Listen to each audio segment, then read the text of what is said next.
Assalamualaikum warahmatullahi wabarakatuh. Kembali kita bertemu dalam perkuliahan pendidikan kewarganegaraan. Kali ini kita telah masuk kepada materi kuliah yang ketiga. Untuk pertemuan hari ini adalah pertemuan yang keempat. Jadi kita masuk pada materi kuliah yang ketiga dan pertemuan yang keempat. Kali ini kita akan membahas tentang negara dan konstitusi. Baik, adapun tujuan pembelajaran kita pada hari ini, ada beberapa tujuan pembelajaran, cukup banyak, yang mudah-mudahan setelah proses pembelajaran pada pertemuan ini, mahasiswa diharapkan mampu, yaitu yang pertama,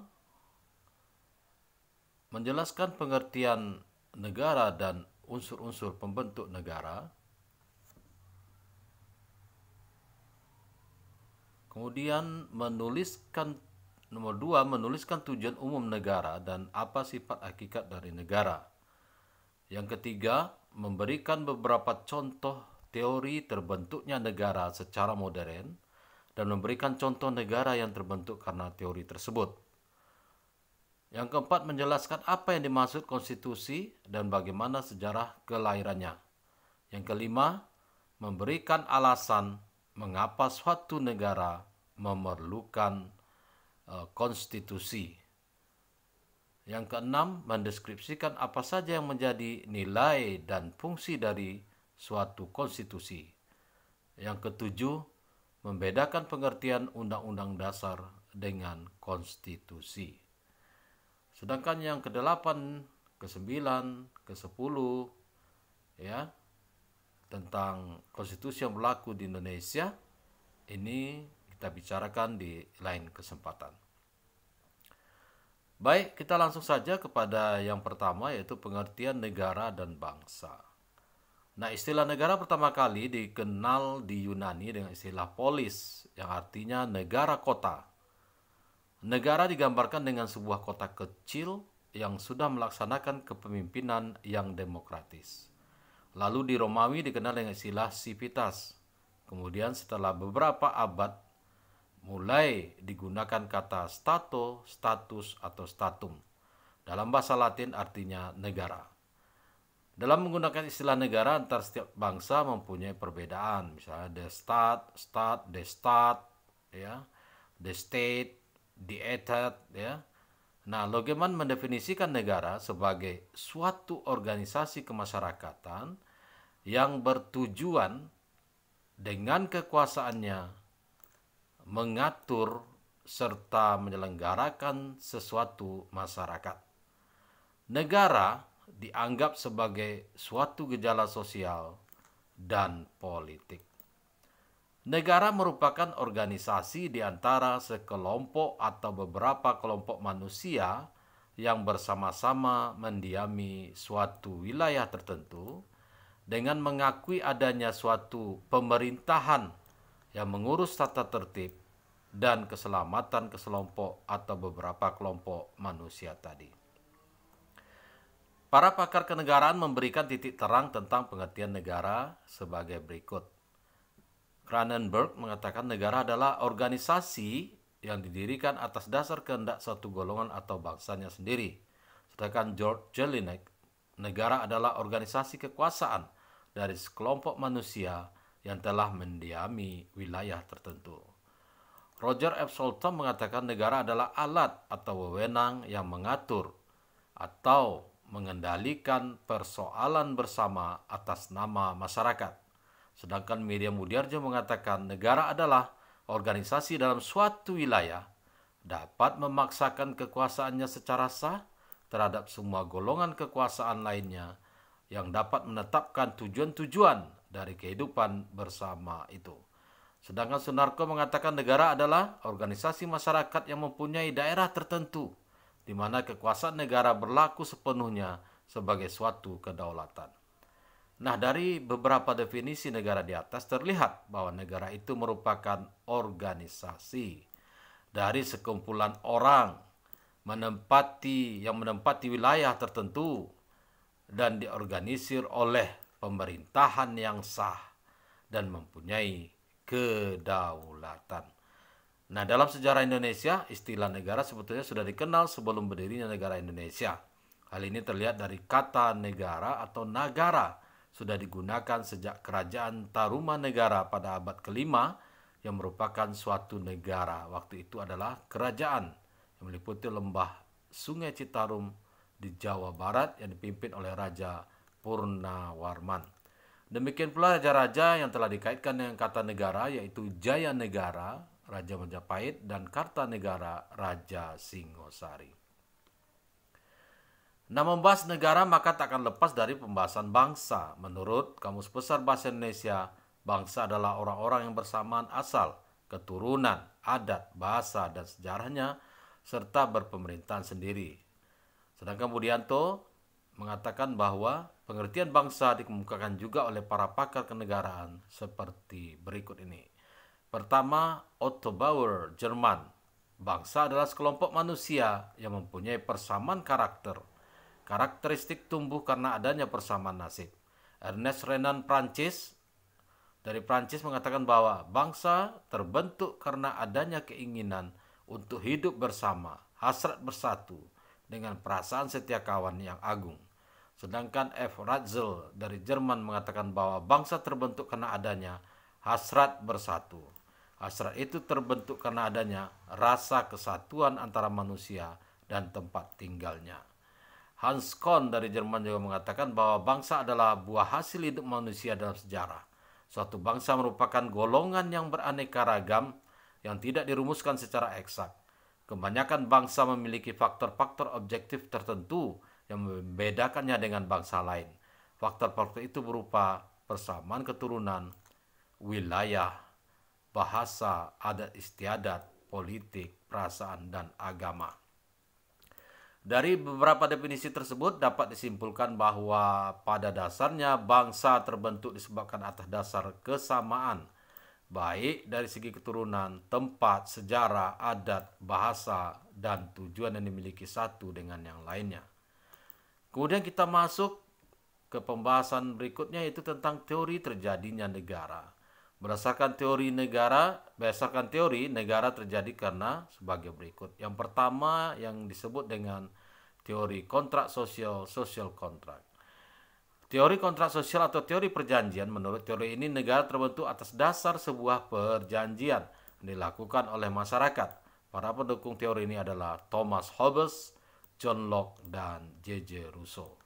Thomas Hobbes mengatakan bahwa kehidupan manusia mengalami dua fase. Yaitu fase pertama disebut dengan fase kehidupan manusia sebelum ada negara, dan yang kedua disebut fase kehidupan manusia sesudah ada negara. Pada fase pertama, kehidupan manusia pada saat itu dalam kondisi yang tidak harmonis, tetapi kehidupan yang sangat kacau bagaikan kehidupan hewan. Manusia saling bermusuhan, membunuh satu dengan lainnya. Siapa yang kuat itulah yang menjadi penguasa, atau lebih tepat digambarkan dengan peribahasa Latin Homo homini lupus, yang kuat menjadi pemangsa yang lemah. Manusia dengan akalnya menyadarkan dirinya bahwa kondisi seperti ini tidak bisa dibiarkan terus-menerus, karena akan membahayakan kelangsungan hidup manusia. Kemudian mereka melakukan perjanjian bersama individu-individu, di mana mereka menyatakan bersedia dengan sukarela untuk menyerahkan sebagian hak-hak mereka kepada seseorang atau sebuah badan lembaga. Pada saat individu-individu itu melakukan perjanjian satu dengan lainnya, maka pada saat itulah sebetulnya mereka membentuk sebuah negara. Akan tetapi, perjanjian saja tidak cukup. Orang atau sekelompok orang yang ditunjuk itu harus diberikan pula kekuasaan. Negara harus berkuasa penuh sebagaimana halnya dengan binatang buas tadi yang dapat menaklukkan binatang lainnya. John Locke menggambarkan fase sebelum ada negara, kondisi manusia pada saat itu dalam keadaan damai dan tentram. Di masyarakat pada saat itu sudah berlaku hukum akal yang mengajarkan bahwa manusia dilarang mengganggu hidup, kesehatan, kebebasan, serta milik sesamanya. Di sini nampak ada perbedaan antara pandangan Hobbes dan Locke. Kalau Hobbes melihat fase pertama itu sebuah konflik, sedangkan Locke sebuah keharmonisan. Walaupun demikian, Locke melihat bahwa keharmonisan itu akan berpotensi untuk terjadinya sebuah konflik. Karena pada saat itu belum ada organisasi dan pemimpin untuk mengatur mereka. Maka dari itu kemudian mereka melakukan perjanjian satu dengan lainnya. Selanjutnya Jean-Jacques Rousseau mengatakan bahwa kehidupan manusia digolongkan pada dua fase, pranegara dan fase bernegara. Sebelum terbentuknya negara, pranegara, manusia pada saat itu dalam keadaan damai, aman, bahagia, serta belum melakukan dosa. Kehidupan yang sejajar, sederajat, bebas, tidak ada yang menekan dan ditekan. Akan tetapi manusia sadar bahwa keadaan ini tidak akan langgeng. Untuk menghindari terjadinya kekacauan, kemudian dibuatlah sebuah perjanjian antara manusia. Maka dengan adanya perjanjian itu manusia masuk fase yang kedua yang disebut fase bernegara. Yang kedua adalah teori ketuhanan. Teori ini menganggap bahwa negara ada karena kehendak Tuhan. Teori ini dipelopori oleh Augustinus, F.J. Stoll, dan Cronenberg. Ketiga, teori kekuasaan, yaitu negara terbentuk karena adanya kekuasaan atau kekuatan. Yang keempat, teori hukum alam, yaitu negara ada karena adanya keinginan untuk memenuhi kebutuhan manusia yang bermacam-macam. Berdasar kenyataan, negara terjadi karena sebab-sebab seperti berikut. Satu, pendudukan, yaitu suatu wilayah yang diduduki oleh sekelompok manusia, contohnya Liberia. Dua, pelepasan, yaitu suatu daerah yang semula menjadi wilayah daerah tertentu, melepaskan diri dan menyatakan kemerdekaannya. Contoh Timur Leste, Bangladesh. Ketiga, pemecahan, yaitu lenyapnya suatu negara dan munculnya negara baru, contoh Jerman Barat dan Jerman Timur. Empat, peleburan atau fusi, yaitu beberapa negara meleburkan diri menjadi satu. Selanjutnya bentuk negara dan pemerintahan. Secara umum, bentuk negara hanya memiliki dua bentuk saja, yaitu negara kesatuan, unitary state, atau negara serikat, federation. Negara kesatuan adalah negara yang mengatur semua kekuasaan di lingkungan wilayah negaranya yang berkuasa penuh, hanya pemerintahan pusat. Negara kesatuan pada pelaksanaannya terbagi dalam dua macam, yaitu negara kesatuan dengan sistem sentralisasi dan negara kesatuan dengan sistem desentralisasi atau otonomi daerah. Sentralisasi adalah kekuasaan penuh untuk mengatur rumah tangga daerah-daerah di lingkungan negara diatur sepenuhnya oleh pemerintahan pusat. Daerah hanya tinggal melaksanakan instruksi dari pusat. Sedangkan desentralisasi adalah daerah diberikan kewenangan penuh untuk mengurus rumah tangganya sendiri yang terkenal dengan otonomi daerah. Ciri khas negara kesatuan dapat terlihat dari satu, kedaulatan keluar dan ke dalam ditangani oleh pemerintah pusat.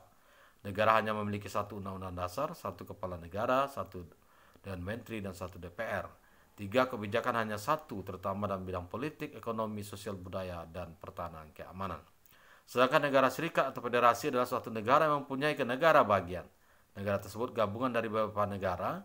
Negara bagian tersebut awalnya berdaulat sendiri, kemudian menggabungkan diri dengan negara serikat.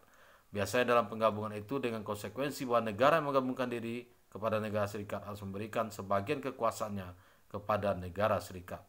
Kekuasaan tersebut diantaranya pertahanan keamanan, hubungan luar negeri, keuangan, urusan pos, dan telekomunikasi. Kemudian selain kedua bentuk negara itu, sebetulnya kalau dilihat dari jumlah yang memimpin negara dapat dibagi dalam tiga kelompok, yaitu monarki, dalam bahasa Yunani monos berarti satu, sedangkan archen berarti memerintah. Sehingga dapat terlihat bahwa pemerintah monarki dipimpin oleh satu orang, biasanya oleh seorang raja. Kemudian ada oligarki yang memimpin beberapa orang atau kelompok orang, biasanya berasal dari kalangan feodal. Oligarki dari bahasa Yunani oligai artinya beberapa, dan demokrasi, dan kemudian sistem demokrasi, yaitu kekuasaan penuh terletak di tangan rakyat. Demokrasi dari bahasa Yunani demos, rakyat, dan kraten atau kratos yang artinya pemerintah. Dalam kata lain, demokrasi adalah kekuasaan dari, oleh, dan untuk rakyat. Tugas-tugas pemerintahan. Pakar ilmu pemerintahan Rias Rashid membagi tugas-tugas pokok pemerintahan ke dalam 7 bagian. Yang pertama, pemerintah bertugas menjamin terciptanya kondisi keamanan negara dari segala kemungkinan terjadinya ancaman dari luar berupa penghancuran keamanan dan dari dalam berupa bentrokan antar warga yang menyebabkan tergulingnya pemerintahan yang sah. 2. Memelihara ketertiban dengan mencegah terjadinya bentrokan antar warga. 3. Menegakkan keadilan kepada setiap warga negara tanpa membeda-bedakan statusnya apapun yang melatar belakangi keberadaan negara. 4. Melakukan pekerjaan umum dengan cara membangun fasilitas jalan, pendidikan, dan sebagainya. 5. Meningkatkan kesejahteraan sosial, membantu orang miskin, memelihara orang cacat, anak telantar, serta kegiatan sosial lainnya. 6. Menerapkan kebijakan ekonomi yang menguntungkan rakyat banyak seperti pengendalian laju inflasi, mendorong terciptanya lapangan kerja baru, memajukan perdagangan domestik, dan sebagainya. Serta yang ketujuh, membuat dan menerapkan kebijakan pemeliharaan sumber daya alam dan lingkungan hidup. Pemerintah tentunya dalam melaksanakan tugas tersebut haruslah mendapat pengawasan dan dukungan penuh dari masyarakat sebagai sasaran pembangunan. Walaupun sebetulnya pengawasan sudah ada lembaganya sendiri, selama ini kita sebagai masyarakat banyak menutup mata, tidak berani mengatakan yang sebenarnya, sehingga pembangunan yang seharusnya tidak sesuai harapan tugas pemerintah akan berjalan dengan baik. Tentunya harus diperhatikan 3 hal. 3 hal tersebut adalah: pertama, program harus terencana dan menguntungkan masyarakat sesuai kebutuhan; kedua, pelaksana harus jujur, bersih, dan berwibawa; dan ketiga, sasaran penerima dalam hal ini masyarakat mengetahui peranannya sebagai konsumen yang selayaknya pembeli harus dilayani oleh penjual dengan ramah dan memuaskan. Jika tidak, maka kita tidak jadi membeli barang, atau bisa jadi barang yang sudah dibeli pun karena tidak sesuai permintaan dikembalikan lagi.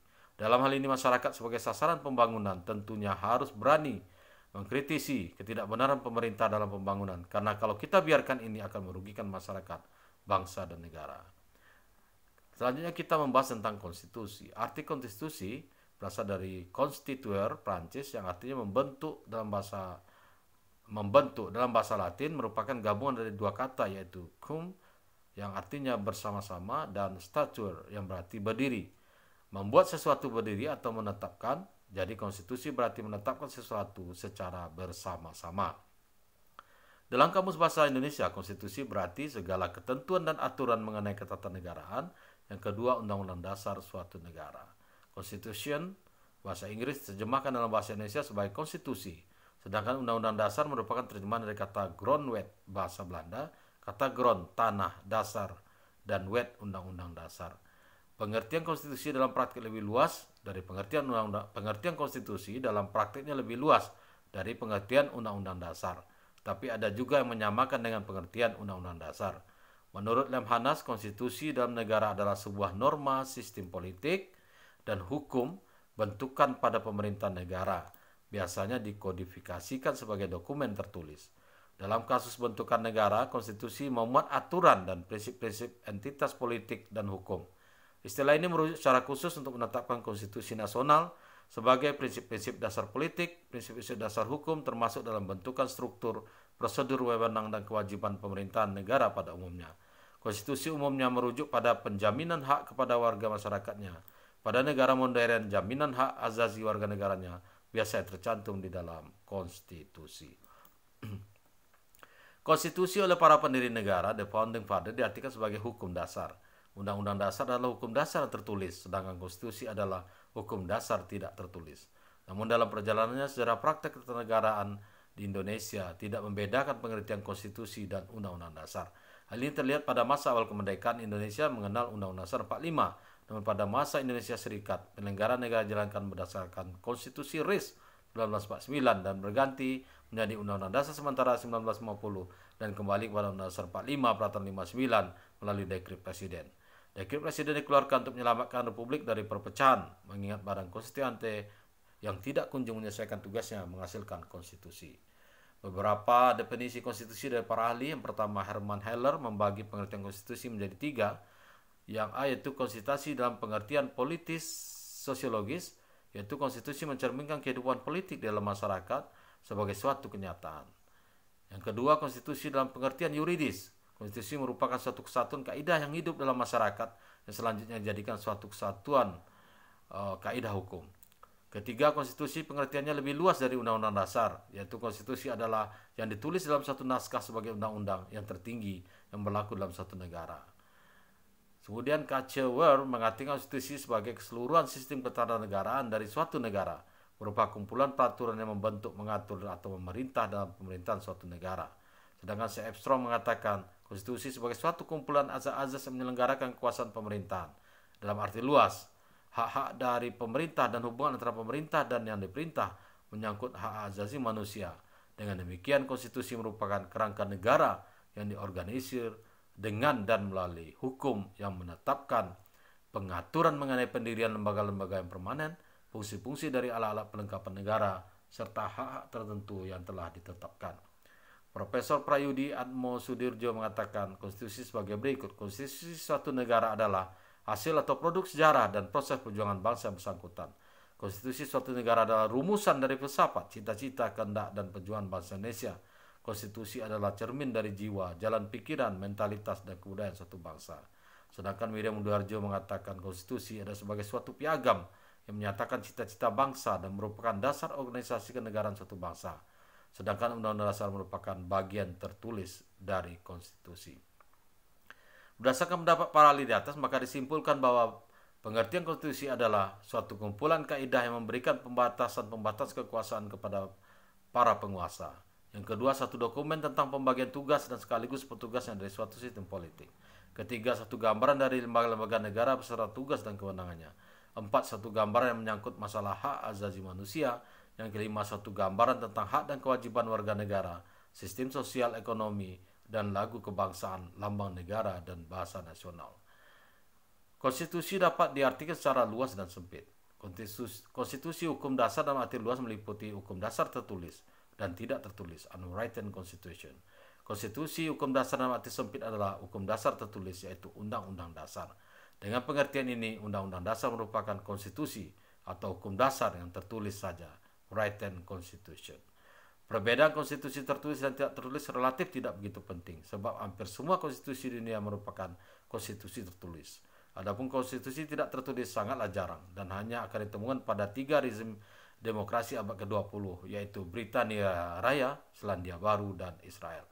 Tidak adanya konstitusi tertulis di Britania Raya dan Selandia Baru sebabkan kuatnya konsensus dalam norma politik fundamental mereka yang menjadikan konstitusi formal menjadi tidak berguna. Dalam konteks konstitusi sebagai hukum dasar tertulis, maka konstitusi menjadi pengikat yang formal. Hal ini terjadi mengingat konstitusi tertulis berisikan batasan-batasan, kewenangan, tugas, dan fungsi lembaga-lembaga negara yang harus ditaati dan dilaksanakan. Selanjutnya, kedudukan dan sifat konstitusi. Konstitusi yang berlaku di dunia pada umumnya merupakan dokumen atau hasil kodifikasi, dibukukan secara sistematis dan secara umum berisi hal-hal yang mendasar dari suatu negara, berupa aturan-aturan dasar, norma-norma dasar yang dipakai sebagai pedoman pokok negara. Meskipun demikian, untuk negara-negara tertentu masih memiliki konstitusi yang tidak dikodifikasikan. Meskipun tidak berupa dokumen, konstitusi tersebut efektif dijalankan oleh penyelenggara negara di negara yang bersangkutan. Konstitusi dimaksud bersifat tidak tertulis atau disebut dengan konvensi, convention. Negara seperti Inggris dan Belanda masih menggunakan konvensi hingga sekarang. Pada hakikatnya konstitusi itu berisi 3 hal pokok. Yang pertama, adanya jaminan terhadap hak asasi manusia dan warganya. Kedua, ditetapkan susunan ketatanegaraan suatu negara yang bersifat fundamental. 3, adanya pembagian dan pembatasan tugas ketatanegaraan yang juga bersifat fundamental. Menurut Lemhanas, konstitusi suatu negara pada umumnya memuat tujuan nasional yang ingin dicapai dalam kehidupan negara, memuat landasan ideologi yang melandasi filosofi kebijakan politik kenegaraan, memuat aturan-aturan dasar tentang bentuk negara, bentuk pemerintahan, penetapan kelembagaan negara, sistem dan tata kelola pemerintahan negara, sistem kewilayahan negara, sistem dan tata kelola pemerintahan negara, sistem kewilayahan negara, sistem politik dan kekuasaan, sistem hukum, sistem ekonomi, sistem sosial, memuat tentang hak dan kewajiban negara, hak dan kewajiban warga negara, serta bahasa, lagu kebangsaan, lambang, dan simbol-simbol negara. Pada umumnya konstitusi dalam setiap negara memiliki kedudukan formal yang sama, yaitu A sebagai hukum dasar dan B sebagai hukum tertinggi. Sebagai hukum dasar karena berisi aturan dan ketentuan tentang hal yang mendasar dalam kehidupan suatu negara. Jadi konstitusi menjadi dasar adanya sumber kekuasaan bagi setiap lembaga negara dan dasar adanya sumber bagi isi aturan hukum yang berlaku di bawahnya. Konstitusi sebagai hukum tertinggi, aturan-aturan yang terdapat dalam konstitusi secara hierarkis mempunyai kedudukan lebih tinggi terhadap aturan lainnya. Oleh karenanya aturan-aturan lain dibuat oleh pembentuk undang-undang harus sesuai dan tidak boleh bertentangan dengan undang-undang dasar. Menurut Lemhanas, kedudukan konstitusi adalah merupakan sumber dasar dari seluruh hukum negara, sehingga semua peraturan perundang-undangan yang dibentuk dan ditetapkan sebagai kebijakan politik tidak boleh bertentangan dengan nilai yang terkandung dalam konstitusi negara. Jika suatu perundang-undangan dianggap menyimpang dari nilai konstitusi, maka dilakukan judicial review, uji material melalui lembaga peradilan yang diberi kewenangan seperti Mahkamah Konstitusi untuk uji material undang-undang dan Mahkamah Agung untuk material peraturan di bawah undang-undang. Sebagai contoh, undang-undang minyak dan gas pernah dilakukan uji material ke Mahkamah Konstitusi akhir tahun 2012 karena dianggap bertentangan dengan pasal 33 Undang-Undang Dasar tahun 1945. Begitu juga dengan yang lainnya. Sementara itu menurut Taib, konstitusi berkedudukan sebagai benteng pemisah antara rakyat dan penguasa yang kemudian secara beransur-ansur mempunyai fungsi sebagai alat rakyat dalam perjuangan kekuasaan melawan golongan penguasa. Menurut Budiarjo, konstitusi atau undang-undang dasar itu membuat ketentuan sebagai berikut.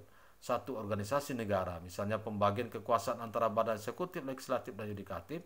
Dalam negara federal, pembagian kekuasaan antara pemerintah federal pusat dengan pemerintah daerah atau negara bagian, dan prosedur penyelesaian masalah pelanggaran yurisdiksi lembaga negara. Kedua, hak-hak asasi manusia. Yang ketiga, prosedur mengubah undang-undang dasar. Yang keempat, ada kalanya membuat larangan untuk mengubah sifat-sifat tertentu dari undang-undang dasar. Misalnya dalam Undang-Undang Dasar 1945 dilarang mengubah bentuk negara kesatuan. Nah, berdasarkan pendapat di atas menunjukkan bahwa konstitusi bertujuan membatasi kekuasaan secara efektif, sehingga penyelenggaraan negara tidak dilaksanakan dengan sewenang-wenang. Selain itu, konstitusi juga memiliki tujuan agar hak asasi warga negara terjamin oleh karenanya.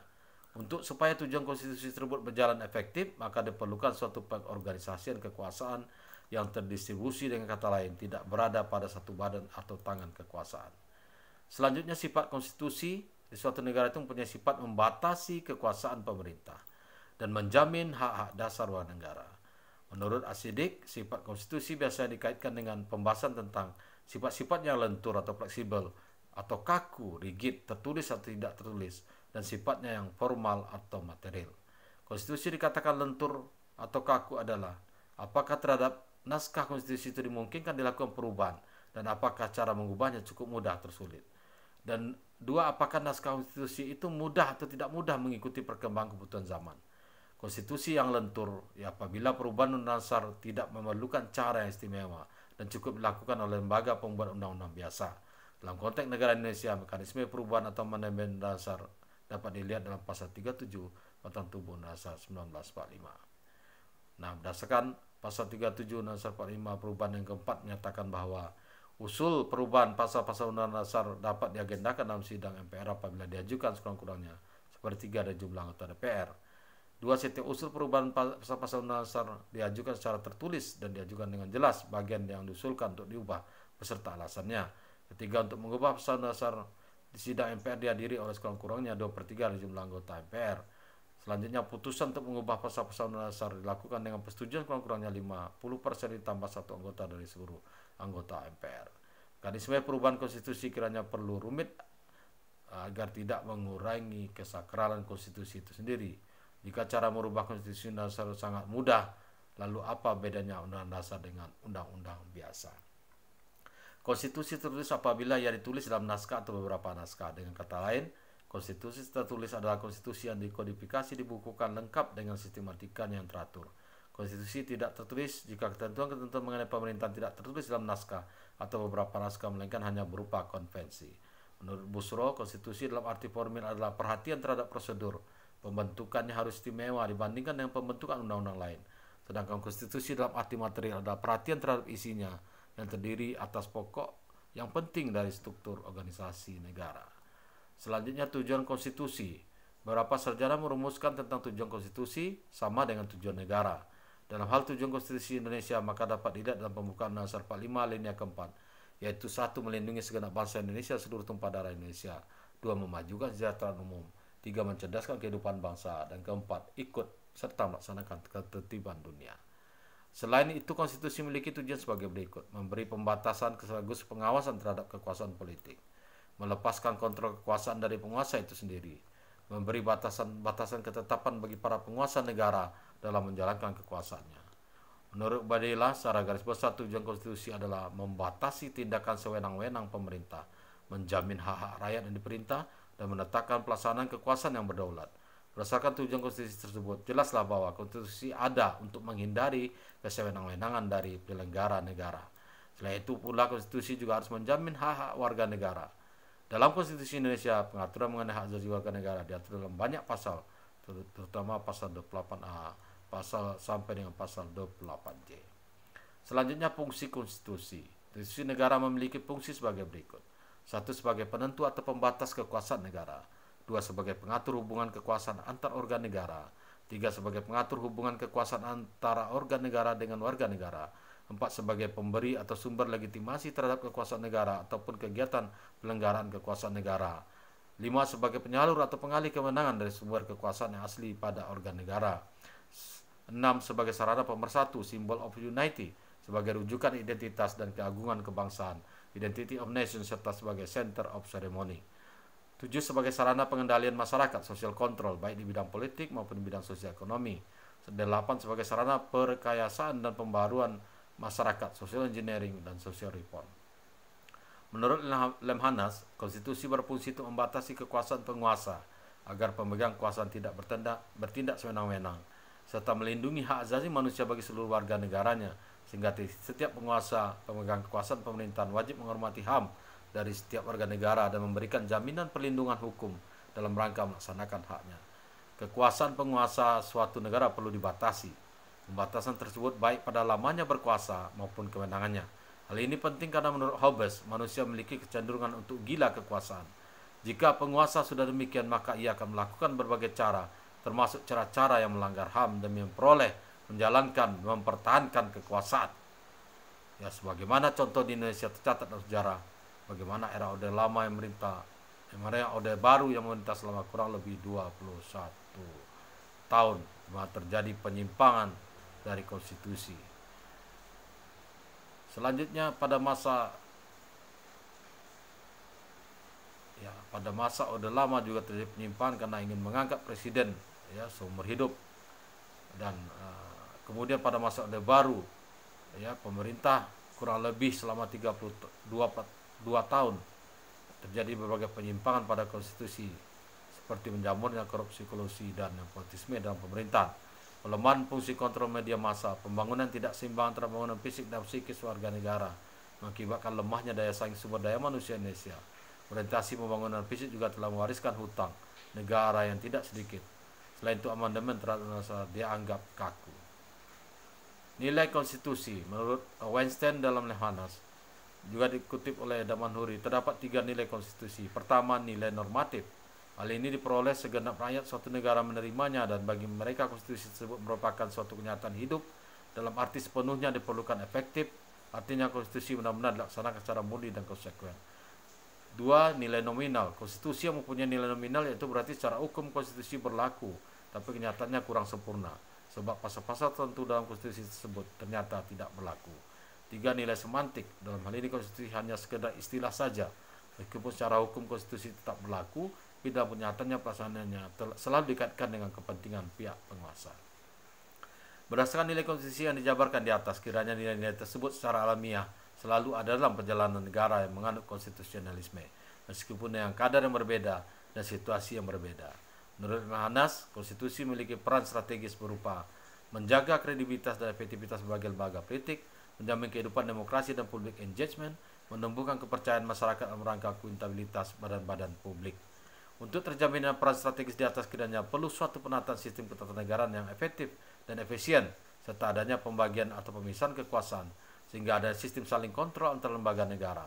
Selain itu, diperlukan pula setiap warga negara baik yang memiliki rasa kebangsaan dan cinta tanah air, sesuai dengan tujuan pendidikan kewarganegaraan yang diatur di dalam undang-undang tentang sistem pendidikan nasional dan juga tentang pendidikan tinggi. Ya, demikianlah pada hari ini materi kita cukup banyak kita sampaikan. Mudah-mudahan bisa dipahami dan sesuai dengan tugasnya masing-masing. Bisa dilihat kembali bagaimana tujuan pembelajaran ini. Silahkan untuk dilihat. Ada 7 ya barangkali ya. Ada 7 tujuan pembelajaran, cukup 7 ya dari 10 ini, untuk dipahami dan kemudian dijelaskan kembali secara individu, dan juga nanti akan didiskusikan secara kelompoknya sesuai dengan nomor tujuan pembelajaran yang dipilih. Demikian saja, terima kasih atas perhatiannya. Mudah-mudahan bisa dipahami. Sampai ketemu pada perkuliahan selanjutnya tentang pendidikan kewarganegaraan. Terima kasih. Assalamualaikum warahmatullahi wabarakatuh.